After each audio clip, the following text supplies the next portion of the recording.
You are going to need a pediatrician for your baby very soon after they're born. So listen in to learn how to choose a pediatrician that works for you and your family.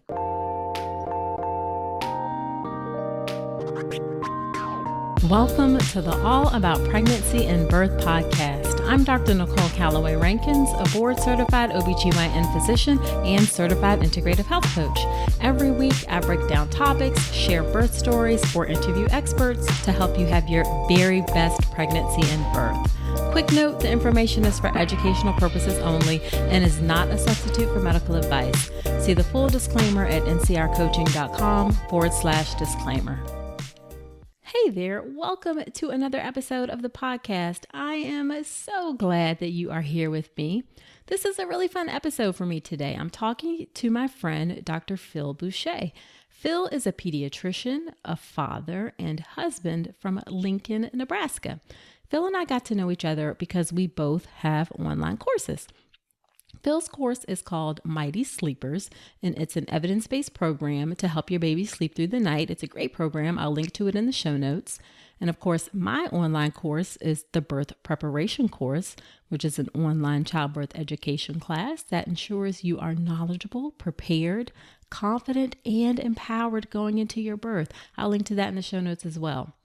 Now, I invited Phil on the show to talk about the ever so important task of choosing a pediatrician for your baby. He gives some outstanding advice, so I know that you will find this episode really useful. Now, before we get started, I want you to do me a favor.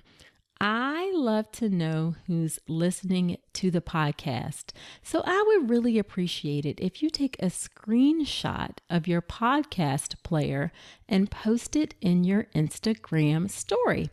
Be sure to tag me so I see it. I'm at Dr. Nicole Rankins, and I would love to repost it in my own Instagram story.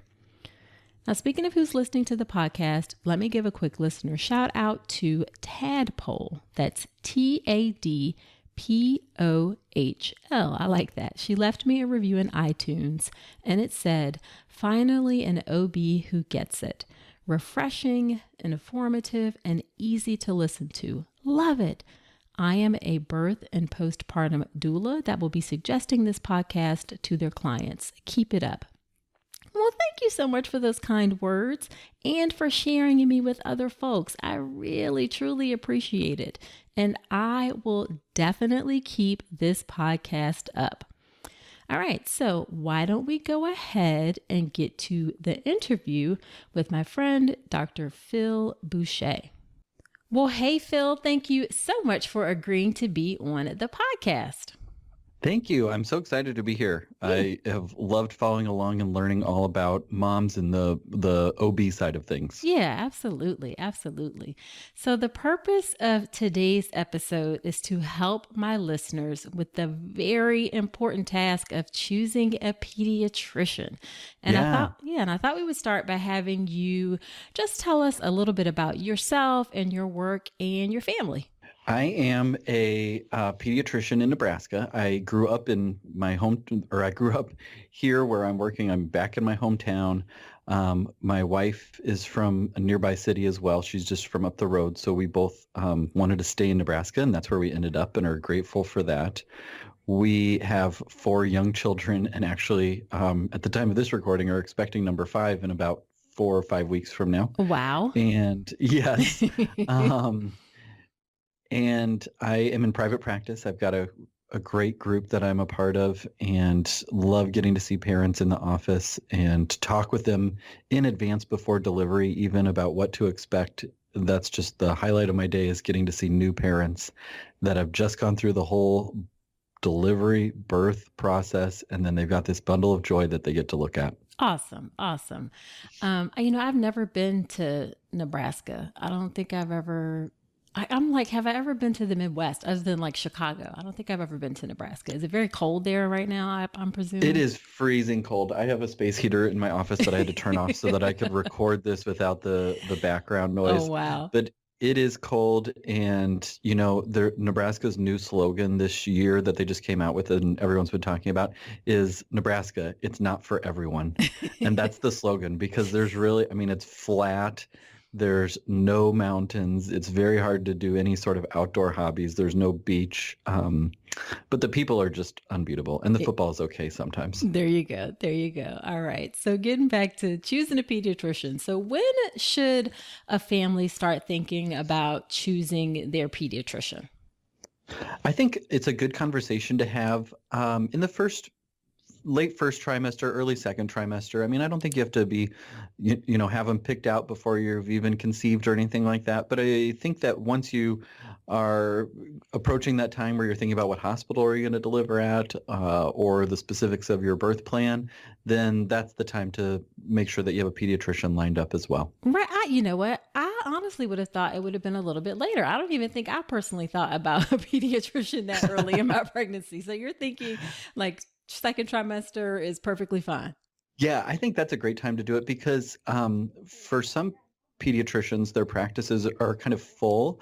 And so if you wait until you're about due, then you might find that they're not actually accepting patients right now. And then you're kind of like trying to find somebody or weasel your way in or something like that. So if you're proactive and ahead of the curve a little bit, I think that you can't go wrong with being on the ball for that. That makes a lot of sense. A lot of sense. So you're in your late first trimester, second trimester. So just walk us through what a woman should do around that time, or a family, I should say, about how they should go about choosing a pediatrician. Walk us through those steps.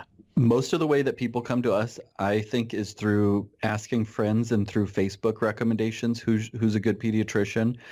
So I would first have people ask the friends that they trust who they see, and then kind of use that as a starting point to say, okay, they recommended Dr. So-and-so and Dr. Other doctors' names. And from here, you can start to look at their specifics. Are they near your home? Are their hours convenient? And, are they available when you would like them to be? Can you tell, what their personality is like, or if they have any special areas of interest? Those are the things that once you have a short list, then you can kind of whittle it down from there to what fits you personally.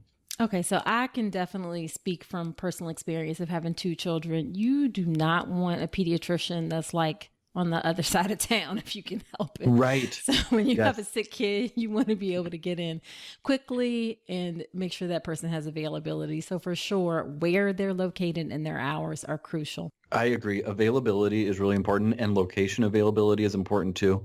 We have families, we kind of live, our practice is on one side of town, and we have families that come, 30, 40, even 60 minutes to our practice.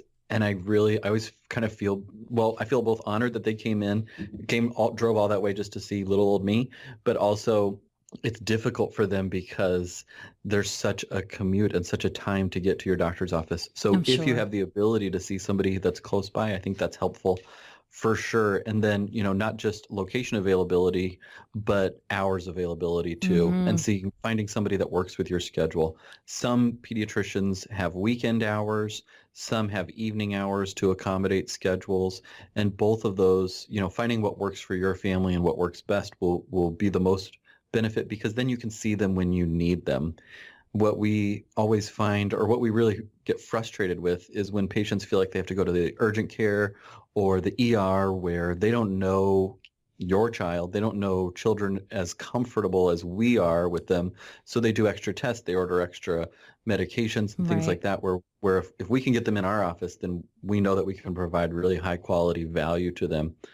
But if your doctor isn't available when you need them to be, then it's hard to make those things work together. Yeah, weekend hours and late evening hours can be very handy. Not necessarily for like routine appointments, but for sick appointments for sure. Yes, definitely. That's what we use. Our weekends are just for sick visits, and we were just having a discussion recently about how popular those are and how people get a little bit upset when they can't get in on the weekend, because they really, that's when kids get sick, is in the middle of the night and on the weekend. They never get sick on your Tuesday that you have off, when it's the perfect time to take them to the doctor. Of course.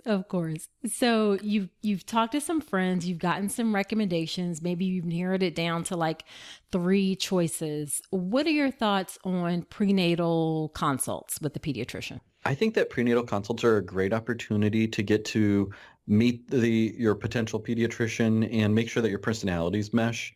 Make sure that if you have any specific concerns that you're able to address those with your doctor. If there's something special in your pregnancy that you want them to know about so that when baby arrives, they're cued into that. That's the perfect time to share that sort of information. Right. And also just to get the sense of their approach. We have pediatricians that are more comfortable with allowing things to play their course. And then we have pediatricians that are more comfortable with getting labs and imaging and ordering additional testing. So finding out what the right person is for you. And I definitely am not the right fit for every parent and every family, but I get the opportunity to talk with them and see, are we a good fit? Yeah. So if you, in terms of figuring out that good fit, are there any questions that you recommend that can help parents give a really good idea whether or not that person is a good fit for them? If you had to pick 3 questions, do you have 3 questions you could recommend? I think the first question that I would pick would be asking your potential pediatrician what their overall philosophy is in regards to pediatric care. I see plenty of different physicians practice in different ways, and so there's a lot of variation within normal acceptable standards of care in terms of testing that's done, in terms of letting things run their course. I think that parents and families relate differently, and some parents really want full court press. If my child is sick, I want every test done. I need that reassurance. And being able to talk to your pediatrician and say, I have really high anxiety. I need to make sure that when I have a concern that we're taking it to the nth degree, because I want to make sure that we're not missing anything. I don't care about the cost.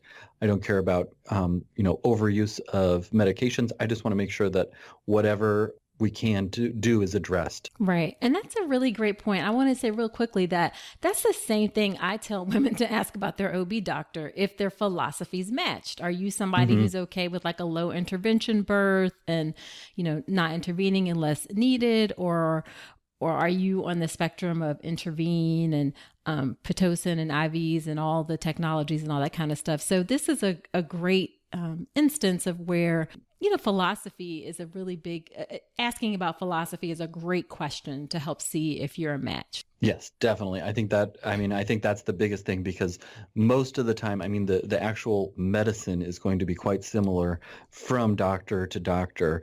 It's everything that goes along with that decision making and how that goes. And then, intervention or allowing things to run their course. Those are the areas where things can differ a little bit, where both are right. And some parents prefer one and some parents prefer the other. Yeah. So besides philosophy, what other questions do you think? Finding out what their availability is like. I think parents these days are very keen on convenience and wanting to be able to get in when they need to get in, and making sure that that's something that their office, or that they have the same expectations that the office does in terms of being able to get in quickly for sick visits, well visits, and well care, and when those will be scheduled, making sure that you're a match in terms of schedules so that you can make the most of your visits and you don't feel like you have to seek alternative care places because you can never get in or the times never work. Right. Okay, good. Anything else, or are those the main things? I think those are the main things. I guess if I'm trying to break it down to another broad questions, finding out what their office's stance is on some of the different parenting things that come up, especially on Facebook, vaccines, vaccine schedules is a big one. Antibiotic use is another one. I'm proactive at my prenatal consults telling parents, our vaccine policy, or the majority of our patients in our office are fully vaccinated on the normal, recommended schedule. And I try and limit antibiotic use, sometimes to a fault, the amount of time that I hem and haw over, do we actually have to use an antibiotic? Right. And so being able to make sure that you're on the same page with your pediatrician in those regards, and not just, is the pediatrician going to let me do what I want, but how does the pediatrician handle other patients in the practice who might be refusing to get vaccines? Is that going to impact my child because they're in the same waiting room with a patient that could have some unusual illness that is vaccine preventable? Right. I think that's something that I hear from parents quite often, is not, can I do whatever I want with my vaccines? Will he let me do that? But can you reassure me that everyone else in the office is on the same page with the importance of vaccination? I hear that a lot more than people that want to do things different. That is interesting. I would not have predicted that, to be honest with you. That's a very interesting point, and an important consideration for sure. I will have to say, like, my husband and I, we 100% support vaccines, but we kind of fell into that category of altering the schedule a little bit. Neither one of our girls got the Hep B vaccine in the hospital just because we felt like, they can get it later and they're so tiny. And our neonatologist, because our first one was a preemie, and the second one, the pediatrician, was like, oh yeah, that's fine. We often do it at the, I guess, 1 month visit and other, and then we just didn't like how at some visits you may get, like, kids may get like 4 vaccines. That just felt like a lot to us. So we tended to spread them out a little bit. But it's interesting that you say that that's not what you seem to get the most of. Yeah, it's refreshing for me, actually, because I was kind of anticipating the other side where a lot of parents were seeing what they could get away with and not get kicked out of the practice, basically. But that hasn't been the case at all. Most people in this part of the country, they just want to make sure that everybody's on the same page and there's no surprises in the waiting room or at Target, or, that they're going to run into some vaccine preventable disease that could have been avoided. Gotcha. Okay. So now if you've done the prenatal consult, you've decided, like, this is a great fit for me, will that pediatrician automatically see the baby in the hospital after the baby's born? Because once mom and baby are separated, baby has a whole nother doctor. Yeah, it varies. So in our practice, we do go to the hospital and see our own babies. So, I get phone calls or text messages at 6 a.m. saying, you've got a new baby, and it's kind of a surprise. And then I go see them in the hospital, or if I don't have any babies, then I just, sip on my coffee and get a little bit slower start to the morning. Right. But some practices do see their own babies in the hospital, and then some use either a service or a hospitalist group that rounds on the babies in the hospital. And then you meet your pediatrician when you go home and come in for that first office visit. Okay. I will say that I really like getting to see my patients in the hospital. And it's really that time when the parents are at their most tired, but they're at their most joyful, because they've got this new little bundle of joy that they want to show off. And so it's a time for me to get to bond with them. And if I'm on vacation or it's a weekend or something and I don't get to meet them in the hospital, it takes a little bit more to get to know the parents, because you miss that kind of critical time period where you see everything. You're there in the thick of it, and you see their laundry on the ground and their food, and just the way it is after you deliver, and more important things that are in your mind. And so yeah.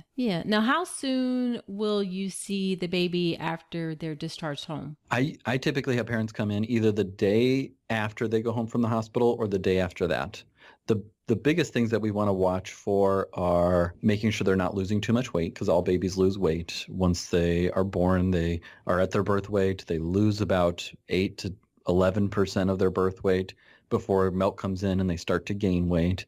And so we just like to make sure that as they go home and they're waiting for their milk to come in, that we're not getting too low in our weight that we need to do something. So for the majority, that means I just have them come in the next day. It's also a chance, especially first-time parents, they go home and they don't even know what the questions are. Right. And so having them come back the next day is helpful for me to answer all the questions that they never thought about, because they've never had a baby at home before. And in the hospital, the nurse took care of these things, and they didn't even know there were things they had to take care of. So they always come up with great questions for us to discuss at those visits. Okay. And then speaking of, you talked about the milk coming in and that kind of thing. Do you have any type of lactation support in your office, or is that an expectation that women should look for? What do you think about that? I think, when you're in that prenatal period, that's something that I would make sure and have a handle on in advance, because I think for a lot of women that breastfeeding is more difficult than it's made out to be, because there's a lot to figure out in those first days when you're super tired and you don't have any milk for baby. Mm-hmm. And so being intentional about thinking, okay, if we have problems or want some extra help with nursing, here's where we can turn, is a really helpful thing to plan in advance. Now, we do have a physician actually in our office who just does breastfeeding medicine. So she gets to see babies and moms, and it's a lot of first-time moms or repeat moms that want some extra help with getting nursing off to the best start. And it's such a value to our patients because they're able to get both visits done in one, because they don't need to come see me as the pediatrician and then see her as the pediatrician and work on breastfeeding. They can just see her, and then I'll see them once she has given them her blessing that, yes, nursing is going well, keep going. Okay. Good. Some offices don't have that, and so there are lactation people in our town that can provide those services too. For, you go see your pediatrician, you get checked out by them, and then you see lactation as needed as well. So those are services that are available. And I've even seen some like telehealth sort of lactation services, which I think that could be a way to do it if you had a good scale and the ability to help mom with latch especially. But I'm not sure where that will go. But in general, I think it's good to have that available if you need it. And I tell moms too, when you're in the hospital, really just bother the lactation consultants that are in the hospital, because they are there for you. Ask all the questions, even if things are going well. Ask, what do I do if he can't do this? Or what do I do if this isn't working? Or what's another hold that I can try? I tell parents to really annoy the lactation people with all of the questions that you can think of, so that when you go home and one thing or one hold or one technique doesn't work, you've got something else up your sleeve to try next when you're on your own. Right. Exactly. Okay. All right. Now I'm going to take a little bit of a detour. A couple of questions just popped up in my mind about things that happen like right after birth, that I'm just curious if you offer, if other pediatricians offer. What about circumcision? Do you do circumcisions, or do you know other pediatricians that do circumcisions? Yeah. So in our community, the pediatricians do circumcisions. Where I did my training, the OBs did circumcisions. So we didn't really have much exposure to it when I was in my training, but here in Lincoln, all the pediatricians are the ones that do circumcisions. And I do circumcision in the hospital, and sometimes we have to do them in the office too. If they go home early or we just aren't able to arrange it to be done in the hospital, we do them in our office from time to time as well. Okay. In terms of offering that to parents, I really just leave it in their court. If that's something that they want done, then I am happy to oblige and take care of it. But it's not something I push on parents to, you need to do this or you need to do that, because it's very much a social, religious, family tradition decision. Absolutely. We could have a whole podcast episode talking about circumcision, but at the end, I agree 100%. It is a family choice and not something that has to be recommended. Correct. Yeah. And then the other thing I was thinking is, in this whole, we're talking about, at least in the OB world, the 4th trimester and the first, 3 months after birth. And actually the pediatricians are the ones who see the mom the most, way more than we do, because we see them maybe for a 1 or 2 week checkup and then a 6 week checkup, but you guys are seeing moms sooner. Do you do anything to screen for postpartum depression in your office? We do. That's something that I actually kind of pioneered at our office when I started 5 years ago or so, is we do screening at each well visit. So mom comes in for their 2 week checkup, and we do a Edinburgh screening for postpartum depression.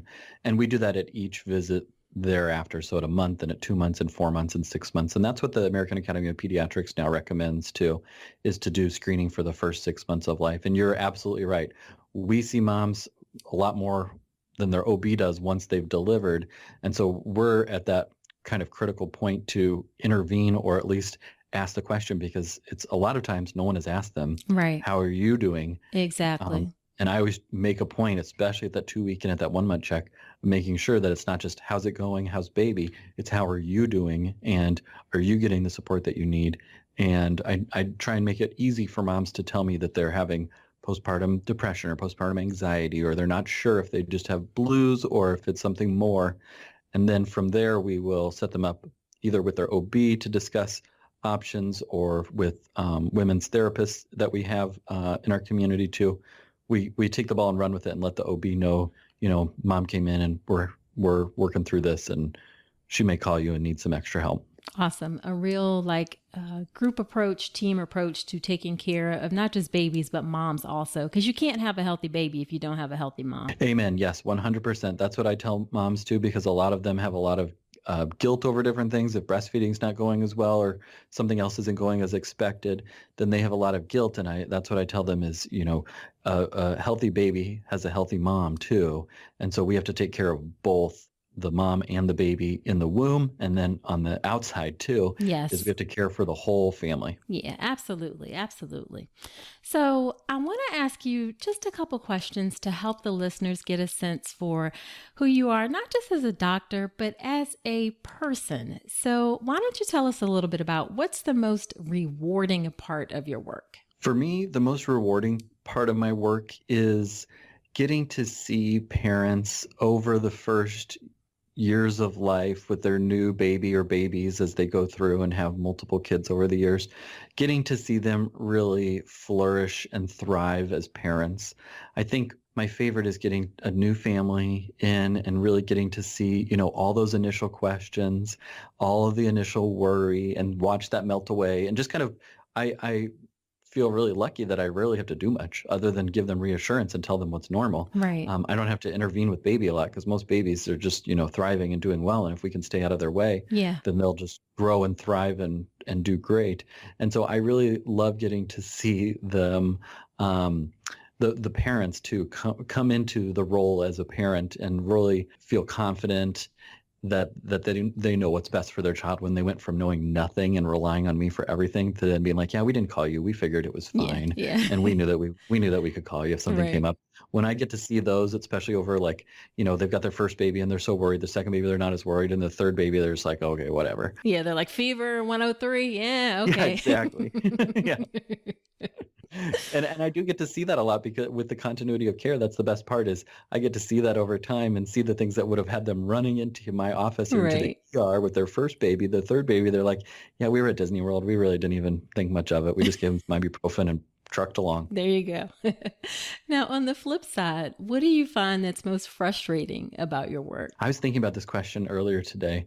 I think the most frustrating thing, which is probably universal for most physicians, is not being able to do what I want to do to help parents the most because of insurance issues, administrative hassles that often get in the way of providing the care or the quality of care that we would like. So I'm just thinking of, a child that needs a medical stroller or a wheelchair and all of the hassles and headaches that it takes and phone calls and time of mine and my staff's to make something like that, which should be really easy, just an easy layup, making it so difficult. Yeah. And oftentimes, making the parents just so beat down that they give up on trying to arrange that service that their child could benefit from. I think secondarily, sometimes parents can be frustrating to work with, but I don't find that often. Well, that's honest of you to admit. Yeah, sometimes they're frustrating to work with.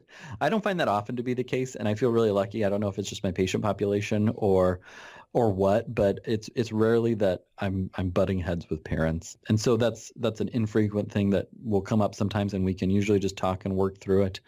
But overall, it doesn't interfere much. And the kids are never a problem. I mean, it's the things that bring kids into the office aren't their fault. They didn't do anything wrong. They didn't have a bad lifestyle or something like that resulted in where they're at. They're just trying to enjoy life and to grow and develop and thrive. So I never get frustrated with my actual patients. It's usually the things that surround them and mostly things that nobody locally has any control over. So what would you say you are especially passionate about when it comes to caring for children? On the medical side of things, I really like chronic care, helping families with children that have special needs or special issues. I really like that part of my practice. Things like asthma or ADHD and things like that. I enjoy getting to see those parents and patients and helping them along that course. On the parenting side, I just really enjoy getting to provide that reassurance, which is why I'm glad that I'm a pediatrician, because all I do for most of the day is provide reassurance. Right. And so just being able to take those fear, anxiety, worry that I see when I come into the room and help to bring that down, tell them what to do, if things change and what sort of signs to look for with their child that would say we need to reevaluate. That really is what I get the most enjoyment out of, is just helping to provide calm, provide reassurance. And I'm guessing your personal experience as a parent of 4, almost 5, and influences that quite a bit. Yes, it's so much easier for me because I can just be like, oh yeah, our kids all had the flu last week. It was terrible too. Right. Or yes, my son was just like that when he was this age. He did the exact same thing. And now 2 years later, he's a little bit better. So it will get better. And here's what we did with our kids, for all these discipline issues or parenting concerns that come up. So that has definitely colored my practice, and it makes it much easier for me to relate to parents. Having 4 kids, we've gotten to see a wide gamut of, the normal things that come up. Yeah, for sure. What's the age range of your kids? Our oldest is 8 and our youngest, other than our soon to be newborn, is 3. So 8 to 3. Wow. You got a nice, I guess a close group there. Yeah, you can see a nice thread. But I was like trying to get it out, but it just wouldn't come out. It's like, wait a minute, 1, 2, 3, 4, 5 kids, 8 and under. Wow. So let's end with, what is the one piece of advice that you would give to soon-to-be parents? The one piece of advice for soon-to-be parents would be to try and take things with a grain of salt and realize that if you're already, preparing in advance for your baby's arrival and trying to think about how to provide the best experience with birth, with the first months after life, and all of those things, if you're already thinking about all those things, you are already way ahead and you will sail through parenthood. And just find the experts, the people that you can rely upon to help guide you and to help figure it out, because parenting has been going on for millions and millions of years. So there isn't anything that is going to be so unique that you can't find the support that you need to figure out whatever issue is coming up. And I would also say, when you're worried about your child, find the people that help reassure you, and then ask them, when should I be worried? Because I tell parents all the time, this is what I would worry about. The rest of the stuff, I don't think you need to worry about. And finding somebody that can help you, adjust the worry or the level of worry will make a huge impact on your ability to be a confident parent. Awesome. I think that's great advice. So where can people find you? Because they can hop over from me right on over to you after they're done. Yeah. So my newest venture is my podcast, which is called Parenting Matters. And so you can find that on wherever you get your podcasts.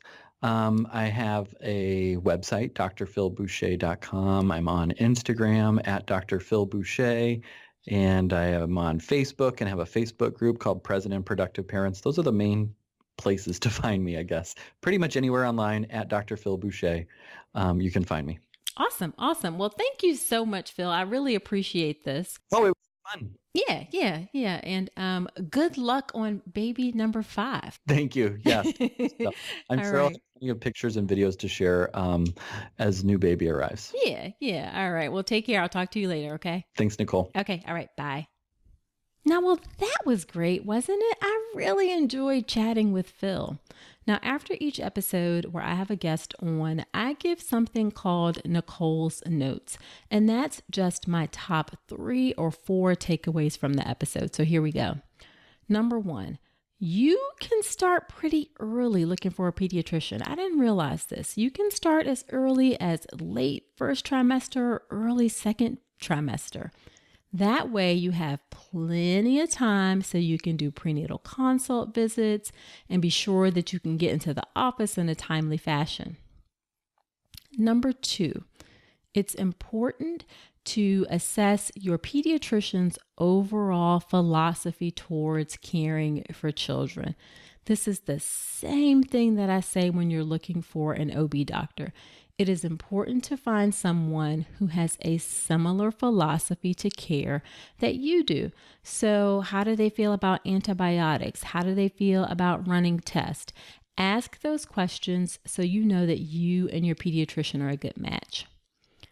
And then the third thing that I took away is the emphasis that Phil talked about on how your health is important for your baby's health.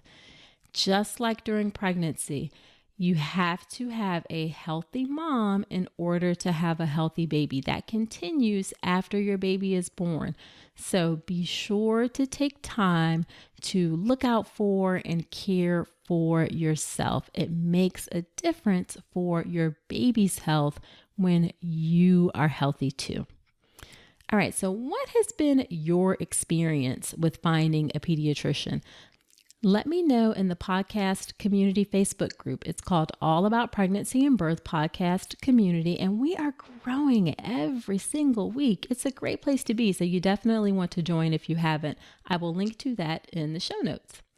Be sure to subscribe to the podcast in iTunes or wherever you listen to podcasts, and if you feel so inclined, I'd appreciate you leaving an honest review in iTunes. It helps other women find my show, and I may give you a shout out on an episode. And don't forget about screenshotting the episode and tagging me in an Instagram story. I'm at Dr. Nicole Rankins. I love to know who's listening, and I would love to repost it in my own Instagram story. Now, next week on the podcast, I'm talking about what you can do for that dreaded nausea and vomiting in pregnancy. So come on back next week, and until then, I wish you a healthy and happy pregnancy and birth. Today's episode is brought to you by Women's Wellness Coaching by Dr. Nicole Calloway Rankins. Head to ncrcoaching.com to check out my free 1-hour mini course on how to make your birth plan, as well as my comprehensive online childbirth education class, the Birth Preparation Course. With over 8 hours of content and a private course community, the Birth Preparation Course will leave you knowledgeable, prepared, confident, and empowered going into your birth. Head to ncrcoaching.com to learn more.